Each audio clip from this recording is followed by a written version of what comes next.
Hola, hoy en De Salud Mental quiero hablar con ustedes acerca de la hospitalización en psiquiatría. Ya les dejé un artículo en Facebook y un pequeño video en Instagram. Espero que los hayan visto, si no visiten nuestras redes sociales. Y el día de hoy quería hablarles de cómo funciona la hospitalización y más o menos darles ciertas orientaciones. Bueno, lo primero de todo es que quizá la visión que tenemos de una hospitalización psiquiátrica no es la mejor. Muchos pueden pensar que es un lugar que sirve más bien para depositar personas, para dejar abandonados a familiares, quizás los medios de comunicación o a veces en el cine, en la televisión hemos visto que se usan camisas de fuerza o que pueden haber pacientes amarrados, etcétera. Ese tipo de cosas son, por supuesto que se utilizaron, pero cada vez están en mayor desuso y todo también cambió y ha ido cambiando con la nueva aparición de medicamentos.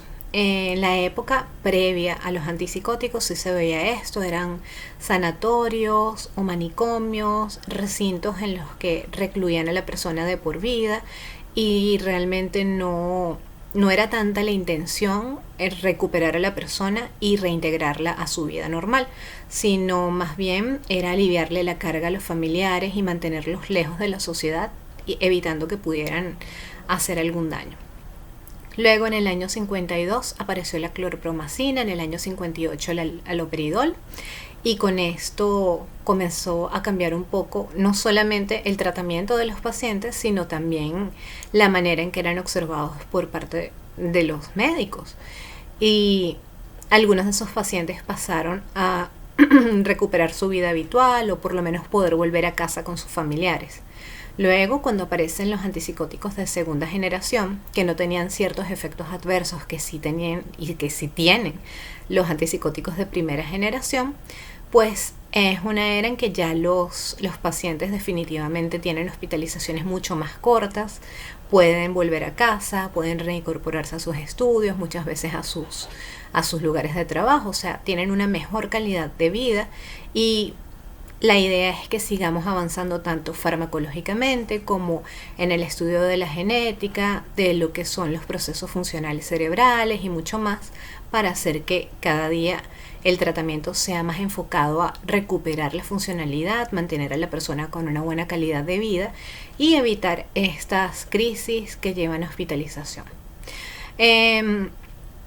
Vamos a decir de una manera muy gruesa, muy grande, que los criterios para hospitalizar a una persona son que la persona pueda ser un riesgo para sí misma, bien sea por sus actividades, por los síntomas que está presentando, de repente la persona no está comiendo suficiente, no está durmiendo y eso realmente va a repercutir sobre su salud general, o cuando la persona es un riesgo para otros, por ejemplo pacientes psicóticos, pacientes agresivos que puedan tomar acciones en contra de sus familiares. Eso es algo que nos habla de que debe estar ingresado al menos un tiempo, al menos hasta estabilizarse.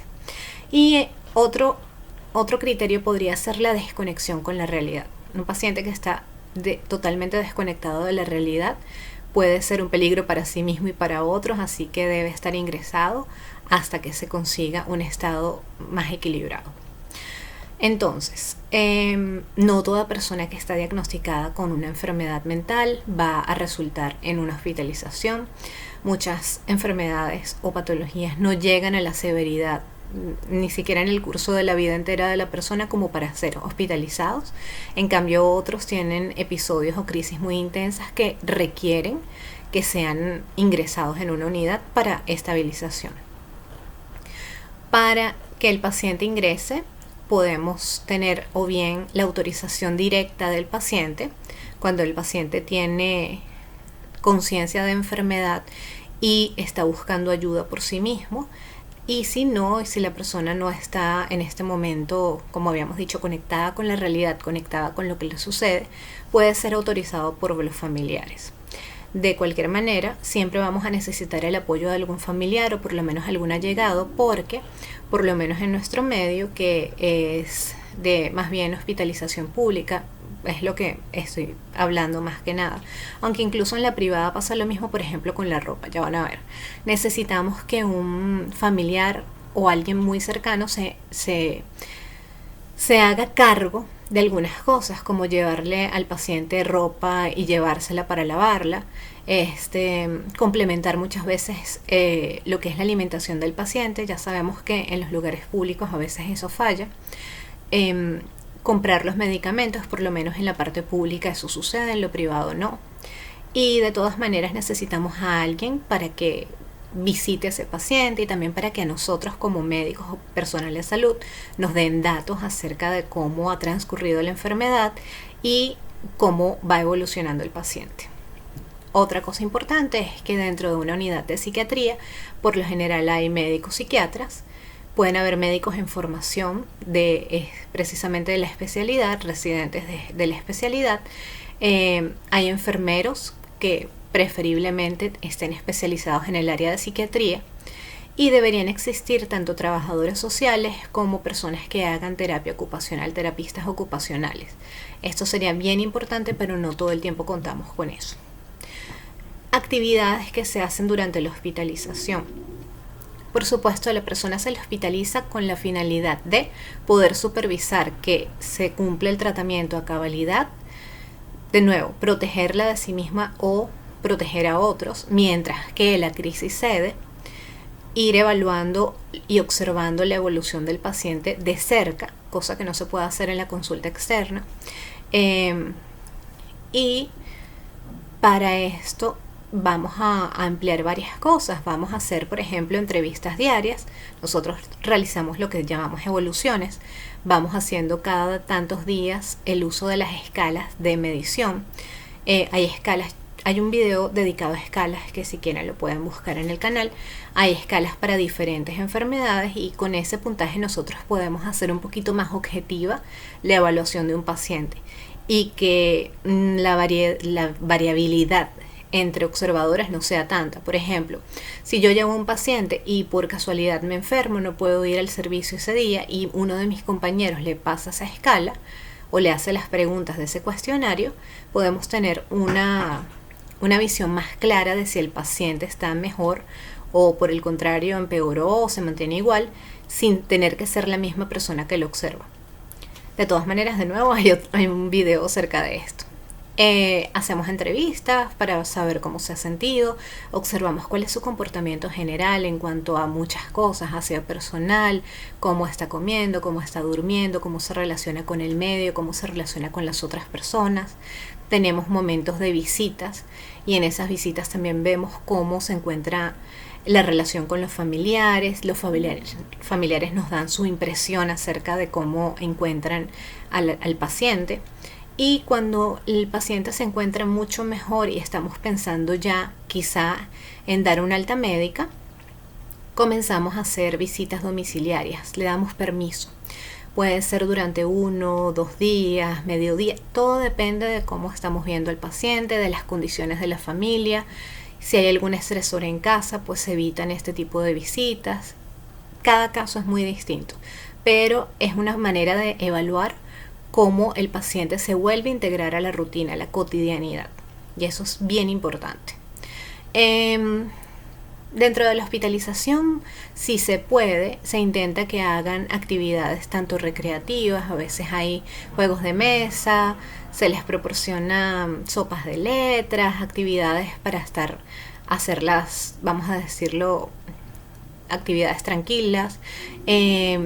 En algún momento, lo que pasa es que de nuevo yo trabajé mucho en el medio público y lamentablemente no tenemos recursos, pero lo ideal sería que ellos tuvieran actividades recreativas, actividades artísticas, de ser posible de educación para la salud en la parte mental, pero bueno, estamos un poco limitados, pero todo eso se intenta. Una de las cosas importantes también en la hospitalización es darle un diagnóstico final al paciente. Muchas veces es complicado simplemente con la entrevista y con la historia médica llegar a un diagnóstico final. Cuando tenemos una observación más de cerca, más fácil de palpar qué es lo que está sucediendo, observando el comportamiento, escuchando lo que nos dice el paciente, podemos afinar lo que es la parte diagnóstica, que a veces es un poquito complicado. Otra cosa que es muy importante es saber es que las hospitalizaciones psiquiátricas suelen ser prolongadas. A diferencia de lo que uno ve en otros tipos de especialidades, por ejemplo, Yo que venía de medicina interna, las hospitalizaciones tienen que ser lo más cortas posible para evitar riesgos de infección u otras cosas. Sin embargo, en el área de psiquiatría muchas veces tenemos hospitalizaciones que lo mínimo son 2 semanas, 3 semanas, porque el ajuste de tratamiento se hace más o menos cada 2 semanas. Entonces podemos tener personas que pasen incluso meses en hospitalización sin ser ese un lugar de los llamados de larga estancia, que son otro tipo de cosas, son ya hogares en los que las personas pueden pasar años de sus vidas y ya tienen otro tipo de políticas tanto de ingreso como de permanencia y realmente no las estoy tratando en este momento. Entonces, los lugares de hospitalización no son tan espeluznantes como los pintan en las películas. Por supuesto que los pacientes pueden agitarse, por supuesto que los pacientes pueden estar desorientados, pero se intenta que entre ellos se integren, que hagan algunas actividades, todos los días se conversa con ellos para ver cómo van evolucionando. Por supuesto que a veces algunos pacientes asustan a otros, dependiendo de cuán conectado con lo que está pasando esté el paciente, pues se ve más afectado por los pacientes que realmente están fuera de la realidad.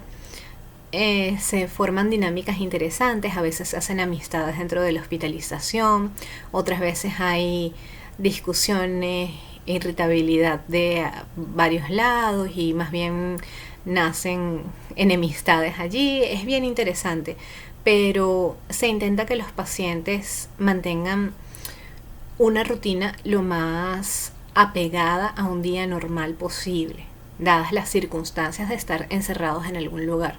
Por ejemplo, teníamos en mi hospitalización un patio para que los pacientes puedan caminar o sentarse cerca de unas plantas. Como les decía en el video de Instagram, pueden fumar porque se utiliza como un ansiolítico. Los pacientes en psiquiatría sí pueden fumar. Es la única área de todo el hospital donde permiten fumar. Y bueno, se van tejiendo muchas relaciones entre ellos y a veces esto ayuda mucho, tanto para el diagnóstico como para el mismo tratamiento. Y ellos a veces aprenden acerca de la convivencia, de la paciencia, de la tolerancia, y al compararse con otros entienden qué puede estar mal con ellos y qué cosas son diferentes en otros pacientes. Realmente es una oportunidad que se le da al paciente para mejorar su calidad de vida, para que los síntomas que lo llevaron allí disminuyan al mínimo posible y para que los podamos reintegrar luego a lo que es su vida cotidiana. Recuerden que de todas maneras los pacientes de psiquiatría son separados de lo que es la hospitalización por otros servicios, precisamente porque ellos podrían poner en riesgo a otros, comportarse de una manera inusual, generar miedos, temores en otros pacientes y afectar la dinámica de las salas de hospitalización. Eso hace que incluso en los hospitales, con el personal de salud, haya un poquito de recelo con lo que son los pacientes psiquiátricos. Muchas veces incluso cuando se enferman de algo médico, porque el hecho de que a ti te hospitalicen por algo psiquiátrico no implica que tú estés a salvo completamente de presentar algo médico. En más de una ocasión nos sucedió que teníamos pacientes en el área de psiquiatría y debíamos llevarlos a otra sala de hospitalización porque se infectaban o porque tenían algún otro tipo de problema. Y hay resistencia por parte del resto del personal a recibir a estos pacientes porque obviamente es ese miedo que tanto les he mencionado en otras publicaciones, en otros videos. Un miedo muy humano, pero que tenemos que seguir combatiendo. Y la forma de combatirlo es educando, informando y quitando un poquito los prejuicios que hay acerca de esto. En la hospitalización en psiquiatría no suceden tantas cosas como se pueden ver en las películas. No es un lugar donde todo el mundo está agresivo o donde todos están dormidos o hablando solos. Realmente no es nada parecido a lo que ustedes ven en la televisión. Van a ver un grupo de personas, probablemente algunos en grupito, otros sentados solos, pero realmente están tranquilos.